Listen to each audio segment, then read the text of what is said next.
Hello दोस्तों।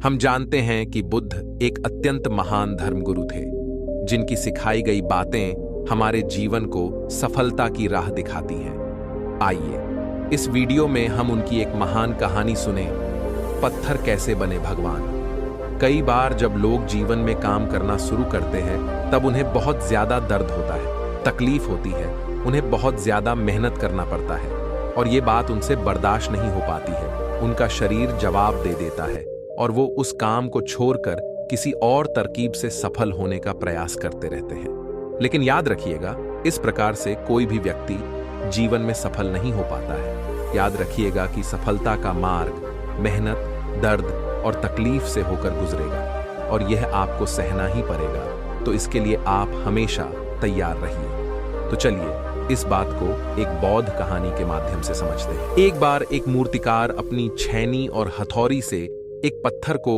भगवान की मूर्ति का आकार देने का प्रयास कर रहा था। जैसे ही वह छेनी पर अपना हथौड़ा चलाता, वह पत्थर चिल्लाने लगता और कहने लगता कि ये क्या कर रहे हो, मुझे इतना मार क्यों रहे हो, मुझे बहुत दुख हो रहा है, तकलीफ हो रही है, पीड़ा हो रही है, मुझे अपने हाल पर छोड़ दो और यहां से चले जाओ तुम। मूर्तिकार ने उस पत्थर से कहा कि मुझे बहुत अच्छे से पता है कि तुम्हें बहुत ज्यादा दर्द हो रहा है, तकलीफ हो रही है और तुम बहुत ही ज्यादा पीड़ा में हो। लेकिन यदि आज तुमने इस दर्द को नहीं सहा, इस तकलीफ को नहीं सहा, तो जीवन भर तुम इसी प्रकार से परे रहोगे। मुझे पता है कि तुम में आगे बढ़ने की अपार संभावना है। तुम एक बहुत अच्छे पत्थर हो, लेकिन यदि तुम इसी प्रकार से रहोगे तो कभी भी आगे नहीं बढ़ पाओगे। इतना कहकर मूर्तिकार औजार उठाए ही थे कि पत्थर फिर से चिल्लाने लगा, गिड़गिड़ाने लगा, विनती करने लगा कि मुझे अपने हाल पर छोड़ दो। मुझे पता है कि जीवन के लिए कौन सी चीज सही है और कौन सी चीज गलत है। मुझे बहुत ज्यादा दर्द हो रहा है, अब मैं इस तकलीफ को बहुत ज्यादा नहीं सह सकता।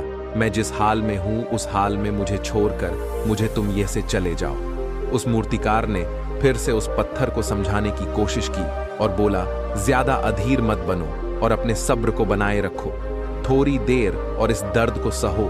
यदि इस दर्द को सह लिया तो मैं भगवान की मूर्ति के रूप में तुम्हारी स्थापना करवाऊंगा और फिर दूर दूर से लोग तुम्हारी पूजा करने आएंगे और पंडित और लोग तुम्हारी सेवा करेंगे। लेकिन पत्थर ने उस मूर्तिकार की एक भी बात नहीं मानी। वह चिल्लाता रहा और अपनी बात पर अड़ा रहा।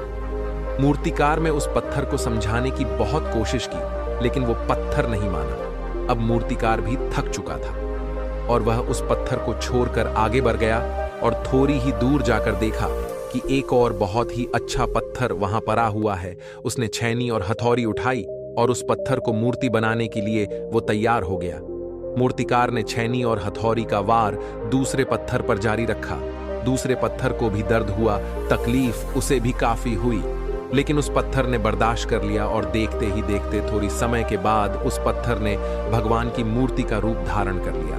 थोड़े दिन बाद उस मूर्ति की एक मंदिर में स्थापना हो गई। धीरे धीरे करके लोग वहां पूजा पाठ करने आने लगे। लोगों की मन्नतें वहां से पूरी होने लगी और वह मंदिर बहुत ही ज्यादा प्रसिद्ध हो गया। अब धीरे धीरे करके दूर दूर के गांव से लोग वहां पूजा पाठ करने आने लगे। फिर एक दिन पहले पत्थर को उसी मंदिर में लाया गया और उसे एक कोने में रख दिया गया। अब लोग आते और उस पर नारियल फोड़ते। ये कोई और पत्थर नहीं बल्कि वही पत्थर था जिसने दर्द को नहीं सहा था। अब वो पत्थर मन ही मन बहुत ज्यादा पछता रहा था, दुखी हो रहा था और अपने आप से कह रहा था कि काश मैंने उस दिन उस दर्द को, उस तकलीफ को सह लिया होता तो आज लोग मेरी भी पूजा करते। इसलिए आप भी अपने जीवन में हमेशा याद रखिएगा कि जब भी आप अपने करियर की शुरुआत में किसी काम को कर रहे हो, पढ़ाई कर रहे हो या कोई भी काम कर रहे हो और उसमें आपको दर्द हो रहा है, तकलीफ हो रही है, ज्यादा मेहनत करना पड़ रहा है, तो आप रुकिएगा मत, किसी और रास्ते की शुरुआत मत करिएगा, क्योंकि कोई और रास्ता आपको सफलता नहीं दे सकता है। आपको उस दर्द को, उस तकलीफ को सहना ही होगा और उस दर्द को, उस तकलीफ को सहकर आप ज्यादा मजबूत बनेंगे और तभी आप अपने जीवन में आगे बढ़ पाएंगे। और जीवन में हमेशा याद रखिएगा कि आपको पहले पत्थर की तरह नहीं बल्कि दूसरे पत्थर की तरह बनना है। यदि ये कहानी आपको पसंद आई हो और इससे कोई सीख मिली हो तो अपने दोस्तों और अन्य लोगों के साथ लाइक, शेयर और सब्सक्राइब जरूर करिएगा।